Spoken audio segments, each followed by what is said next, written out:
नमस्कार। चलिए आज एक ऐसी पहेली पर बात करते हैं। एक ऐसा सवाल जो ना जाने कब से हम सबको परेशान करता आया है। और ये एक ऐसा सवाल है जो कभी न कभी हर किसी के मन में जरूर आता है। हाँ, यही वो सवाल है ना? कि अच्छे लोगों के साथ बुरा क्यों होता है? और जो बुरे काम करते हैं, वो तो मजे में रहते हैं, तरक्की करते हैं। हम सब ने ऐसा होते देखा है। तो फिर सवाल उठता है, आखिर ऐसा क्यों? क्या इंसाफ जैसी कोई चीज है ही नहीं? देखिए, ये सवाल कोई आज का नहीं है। सदियों से लोग इसका जवाब ढूंढ रहे हैं और कहते हैं इसका एक बहुत ही गहरा जवाब एक पुरानी कहानी में छिपा है। तो चलिए आज उसी कहानी की दुनिया में चलते हैं। तो कहानी शुरू होती है दो दोस्तों से। बड़े सिंपल तरीके से दो दोस्त थे, साथ पले बढ़े। लेकिन जब अपनी अपनी जिंदगी का रास्ता चुनने का वक्त आया ना, तो दोनों ने एकदम अलग, मतलब एक दूसरे से बिल्कुल उल्टे रास्ते चुने। तो आइए जरा देखते हैं कि ये दो रास्ते आखिर थे क्या। एक ने चुना धर्म का रास्ता और दूसरे ने अधर्म का। और बस यहीं से हमारी कहानी का असली मोड़ शुरू होता है। एक दोस्त था जो एकदम धर्मात्मा था।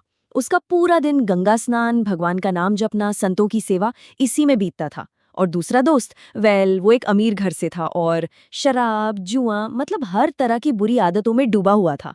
सोचिए, जमीन आसमान का फर्क था दोनों में। और फिर कहानी में आता है एक ट्विस्ट। एक दिन अचानक कुछ ऐसा हुआ जिसने सही गलत, इंसाफ नाइंसाफी, इन सबकी सोच को ही हिला कर रख दिया। ऐसा लगा मानो सब कुछ उल्टा पुल्टा हो गया हो। तो अब वो पल आता है कहानी में जहां वो अन्याय साफ साफ दिखाई देता है और अच्छे भले इंसान का भरोसा डगमगा जाता है। जरा सोच कर देखिए, वो धर्मात्मा आदमी गंगा में नहाकर एकदम शांत मन से लौट रहा है और तभी धड़ाम से उसके पैर में एक बहुत बड़ा, बहुत नुकीला कांटा घुस जाता है। जाहिर है उसे बहुत तेज दर्द होता है।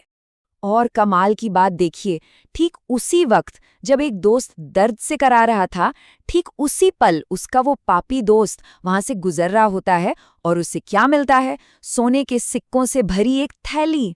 मतलब एक को मिला दर्द और दूसरे को दौलत। ये कैसा इंसाफ है भाई?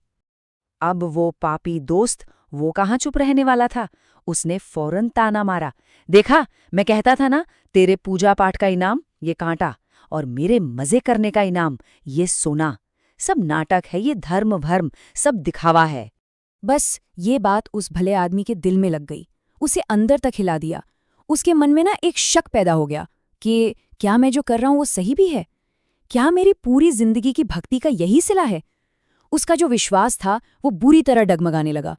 लेकिन कहते हैं ना कि जब अंधेरा सबसे गहरा होता है तभी सुबह होती है। जब उसका विश्वास सबसे ज्यादा कमजोर था, कहानी एक ऐसे मोड़ पर आई जहां कर्म का असली गहरा राज खुलने वाला था।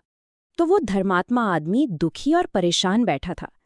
तभी एक ज्ञानी संत एक ब्राह्मण का रूप लेकर उसके पास आए।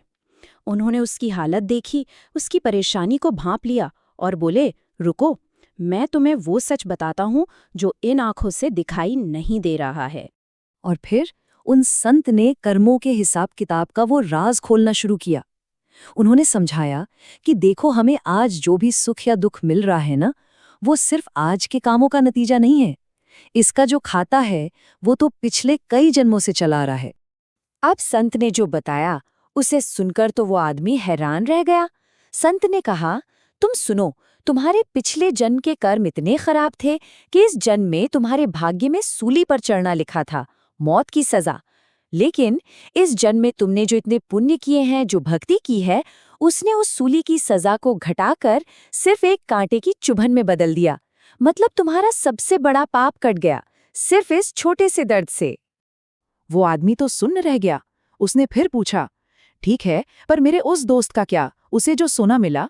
संत बस मुस्कुराए और बोले, हिसाब तो उसका भी हो रहा है, बस जरा उल्टी तरफ से।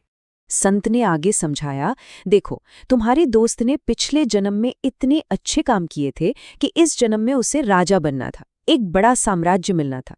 लेकिन इस जन्म में वो जो पाप कर रहा है ना, वो उसके उस पुण्य को तेजी से खत्म कर रहे हैं। तो हुआ ये कि राजा बनने का जो भाग्य था वो सिकुड़कर बस एक थैली सोने में सिमट गया। और जिस दिन ये सोना खत्म उस दिन उसका सारा पुण्य भी खत्म, और फिर शुरू होगा उसके इस जन्म के पापों का हिसाब। सूली की सजा एक कांटे से खत्म हो गई। सच कहूं तो यही एक लाइन पूरी कहानी का निचोड़ है। एक भयानक किस्मत अच्छे कर्मों की वजह से एक छोटी सी तकलीफ में बदल गई। कर्म कैसे काम करता है, इससे अच्छा उदाहरण और क्या होगा। तो सवाल ये है कि इस पूरी कहानी से हमें क्या सीख मिलती है। इसका जो मतलब है ना, वो हमारी रोज की सोच से कहीं ज्यादा गहरा है। सबसे बड़ी सीख तो यही है कि इंसाफ का जो तराजू है वो बहुत बड़ा है, इतना बड़ा कि कई जन्मों तक फैला हुआ है। हमें आज जो नाइंसाफी लगती है, हो सकता है वो उस बड़े हिसाब किताब का बस एक छोटा सा हिस्सा हो। हम पूरी तस्वीर नहीं देख पाते, बस एक छोटा सा टुकड़ा देखते हैं। और आखिर में संत ने उस आदमी को यही सलाह दी कि जब कुछ समझ ना आए, जब लगे कि दुनिया में इंसाफ नहीं है, तब भी अपने अच्छे रास्ते से भरोसा मत खोना, क्योंकि कर्म का पहिया घूम रहा है हमेशा, भले ही हमें वो घूमता हुआ दिखाई ना दे। तो ये कहानी हमें एक सवाल के साथ छोड़ जाती है। अगली बार जब जिंदगी में कुछ अचानक हो, कुछ अच्छा या कुछ बुरा, तो क्या ये सोचा जा सकता है कि ये भी किसी बड़ी अनदेखी कहानी का एक हिस्सा है? एक ऐसा सवाल जिस पर सोचने में कोई हर्ज नहीं।